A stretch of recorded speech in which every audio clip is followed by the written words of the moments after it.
Tretji roman Veronike Simoniti, Kako umirajo ladje, beremo kot za nazaj napisan dnevnik. V njem nam pripovedovalka razgrinja svoje spomine iz povsem osebnih razlogov, s tem se bori proti pozabljanju in strahu pred izginjanjem in minevanjem. Retrospektivno razmišljanje o preteklih dogodkih jo vodi do premisleka v svojih odločitvah, omogoča pa ji tudi nekoliko več prostora za razumevanje svojih občutenj.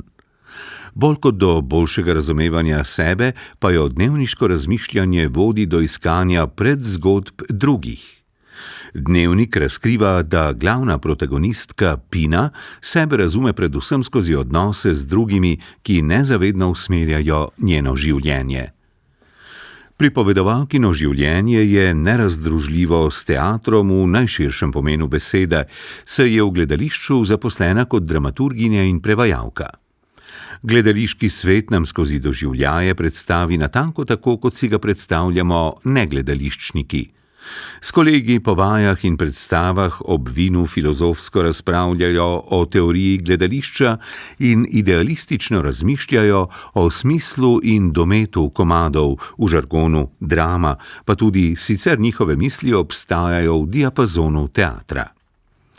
Vsaka primerjava, metafora ali miselni zaključek je povezan z odrom, igro, umetnostjo uprizoritve in nenazadnje vse bolj z Dionizom, grškim bogom gledališča, saj se ansambel odpravi v rojstni kraj tragedije v Grčijo. Največjo odliko romana vidim ravno v razgrnitvi gledališkega sveta v vsem svojem blišču in na drugi strani v bedi, ki se pred nami razgrinja polagoma. Avtorica Veronika Simoniti je v ospredje postavila dramaturginjo in prevajalko, osebo, ki ima v gledališču precej nevidno vlogo, saj delo najbolje opravlja tako, da njenega vpliva pri gledanju predstave ni čutiti. Ob obnavljanju svojih preteklih ljubezenskih zvez, še posebej zadnje z Urbanom, dramatikom in profesorjem na akademiji, ugotavlja, da je to vlogo morda prevzela tudi v svojem življenju. Pisateljica pripovedovalkino negotovost, omahovanje in nezaupanje vase zelo dobro prikazuje s kolažem spominov, saj dobro navigira med časovnimi obdobji njenega otroštva, odraščanja in odraslega življenja. Predstavlja nam zgolj izbrane drobce, ki pa so bistveni in ključni za ustvarjanje večplastne, razmišljujoče in introspektivne literarne osebe, kakršna je Pina. Zanjo so ključni odnosi z mamo in očetom, fragmenti iz skupnega življenja z Urbanom, pogovori z dramatikom Timonom in, najpomembneje, potovanje po Grčiji. Kljub temu, da je roman Kako umirajo ladje skupek različnih drobcev, zaradi Pininih povezovalnih misli deluje kot celota, saj vselej, kadar zaide v spomine, znova najde povezavo s sedanjostjo, celo najmanjšo. Pinine refleksije je Veronika Simoniti ubesedila izjemno pristno. Tak bralski občutek je dosegla predvsem s tekočim slogom in ubeseditvijo dialogov po naravnem govornem toku, a brez rahljanja slovnice in pravopisa. Hitro in doživeto branje poganjajo predvsem Pinine introspektivne refleksije in Urbanova zamolčana dejanja ter njegove skrivnosti, ki jih ob branju zaznavamo kot zle slutnje, ki čakajo za vogalom. Težo in globino pa roman dobi s Pininim razmišljanjem o lepoti, dobroti, usodi in resničnosti. Nad resničnostjo imaš nadzor samo na odru. Njeni dialogi z Urbanom in Timonom, ki jih Pina obnavlja po spominu, pa romanu dodajo pomembno filozofsko nianso. Nepomembni dnevi grejo lahko v nič. Ohraniti pa bi se morali tisti, ki so vredni zapisa, upodobitve, posnetka. Zato gledališče ni nikoli dolgočasno. Izpušča sivino. Vsaka taka misel je pripeta na takšno ali drugačno spoznanje, po Aristotelu anagnorezo, iz grškega gledališča, filozofije ali mitologije, s čimer avtorica dobro združuje teme gledališča, Grčije in Pinino doživljanje. Neizpolnjene obljube so simbol človekove šibkosti in nestalnosti njegove usode s pričo božjih načrtov. Posameznikove misli in predvsem njegovo bistvo tako spoznavamo zgolj iz odseka njegovega življenja.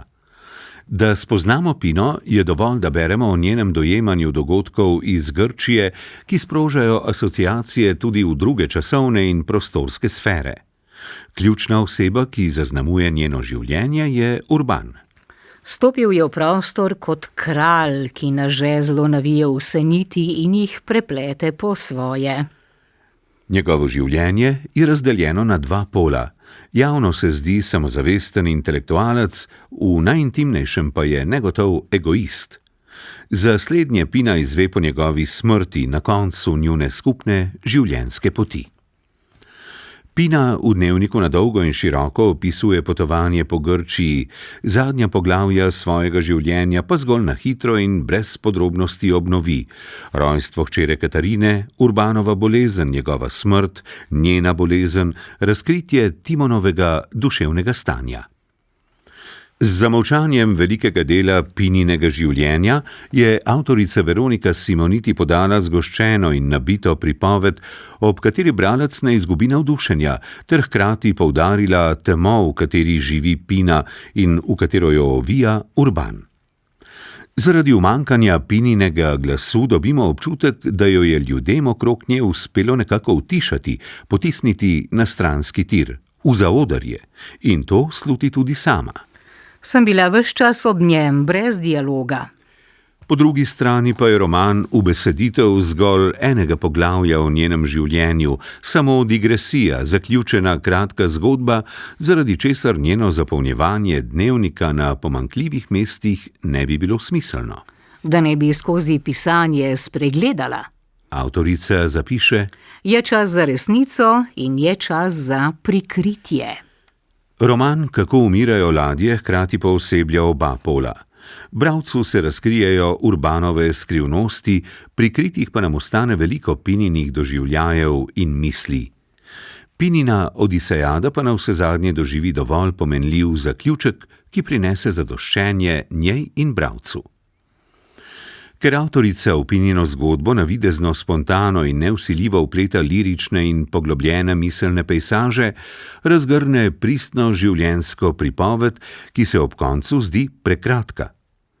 Glavno protagonistko je tako lahko vzljubiti, da je na zadnji strani slovo od nje grenko. Kako umirajo ladje Veronike Simoniti je brez dvoma roman, ki nas močno zaznamuje na površini, potem pa počasi tone v globine naše duševne votline.